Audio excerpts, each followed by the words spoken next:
सवाल ये है कि क्या पड़ोसी देश बांग्लादेश में अल्पसंख्यक और खास तौर पर हिंदू सुरक्षित है? ये सवाल अब सिर्फ भारत ही नहीं बल्कि 7 समंदर पार ब्रिटेन की संसद में भी गूंज रहा है।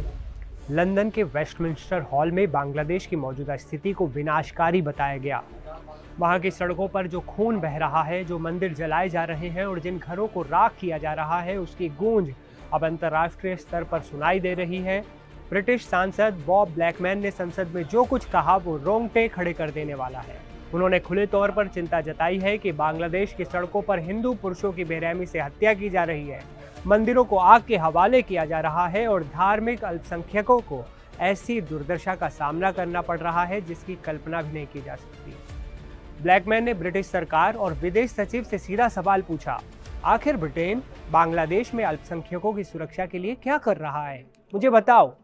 ये सिर्फ एक भाषण नहीं है, ये उस खौफ की गवाही है जो आज बांग्लादेश के आम हिंदुओं के दिल में बैठी है। इस पूरी हिंसा के पीछे एक और बड़ा खेल चल रहा है और वो है बांग्लादेश का आगामी राष्ट्रीय चुनाव। 12 फरवरी को वहां मतदान होना है, जिसे तथाकथित स्वतंत्र और निष्पक्ष चुनाव कहा जा रहा है। लेकिन हकीकत क्या है? वहां की एक सबसे बड़ी राजनीतिक पार्टी शेख हसीना की आवामी लीग, उसे चुनाव लड़ने से मना कर दिया गया है, उस पर बैन लगा दिया गया। अब जरा सोचिए, जिस पार्टी को जनमत सर्वेक्षणों में करीब 30% वोट मिलने की संभावना थी, उसे मैदान से ही बाहर कर दिया गया। ब्रिटेन के कई सांसदों, जिनमें जिम शेरनन, जस अटवाल और क्रिस लॉ शामिल हैं, उन्होंने साफ कहा है कि किसी भी चुनाव को तब तक लोकतांत्रिक नहीं माना जा सकता जब तक प्रमुख राजनीतिक दलों को उससे बाहर रखा जाए। मोहम्मद यूनुस के नेतृत्व वाली अनिर्वाचित अंतरिम सरकार पर अब सवाल उठ रहे हैं कि क्या वो वाकई लोकतंत्र बहाल करना चाहते हैं या फिर विरोधियों को खत्म करके कट्टरपंथियों के लिए रास्ता साफ कर रहे हैं। बांग्लादेश में जो कुछ भी हो रहा है वो सिर्फ राजनीतिक सत्ता का बदलाव नहीं है, ये उस देश की बुनियादी पहचान को बदलने की एक कोशिश है। बॉब ब्लैकमैन ने एक बेहद गंभीर मुद्दे की ओर इशारा किया। उन्होंने कहा कि बांग्लादेश में इस्लामी चरमपंथी अब जनमत संग्रह यानी रेफरेंडम की मांग कर रहे हैं। ये जनमत संग्रह किस लिए? ताकि बांग्लादेश के संविधान को हमेशा के लिए बदला जा सके।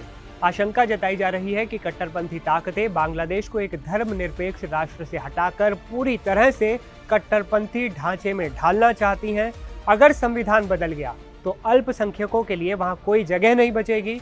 ब्रिटिश सांसदों ने चेतावनी दी है कि यूनिस सरकार संयुक्त राष्ट्र और ब्रिटेन जैसे सहयोगियों के मार्गदर्शन की अनदेखी कर रही है। ऐसा वो ना करे। सवाल यह है कि क्या अंतर्राष्ट्रीय समुदाय मूकदर्शक बनकर बांग्लादेश को एक और कट्टरपंथी गढ़ बनने देता रहेगा, देखता रहेगा वो चुपचाप? क्या 12 फरवरी को होने वाला चुनाव सिर्फ एक औपचारिकता है ताकि कट्टरपंथ को कानूनी मोहर लगाई जा सके?